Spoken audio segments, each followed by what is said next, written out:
Quarter ফাইনালে সুইজারল্যান্ডের বিপক্ষে মাঠে নামার আগে সতর্ক আর্জেন্টিনা। 12 জুলাই সকাল 7টায় কানসাসে মুখোমুখি হবে দুই দল। ম্যাচের আগে আর্জেন্টিনার কোচিং প্যানেলের সদস্য ও সাবেক ডিফেন্ডার ওয়াল্টার স্যামুয়েল বলেছেন, সুইজারল্যান্ডকে কোনোভাবেই হালকাভাবে নেওয়ার সুযোগ নেই। স্যামুয়েলের মতে, গ্রানিট শাকা ও ম্যানুয়েল আকাঞ্জির মতো অভিজ্ঞ ফুটবলারদের নিয়ে সুইজারল্যান্ড একটি শৃঙ্খলাবদ্ধ ও শারীরিকভাবে শক্তিশালী দল। শুধু তাই নয়, বলের দখল ধরে রেখে ম্যাচের গতি নিয়ন্ত্রণ করতেও তারা বেশ দক্ষ।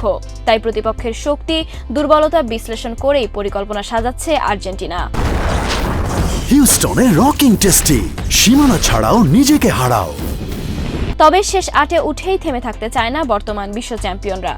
তাদের একমাত্র লক্ষ্য শিরোপা, আর সেই স্বপ্নের সবচেয়ে বড় ভরসা অধিনায়ক লিওনেল মেসি।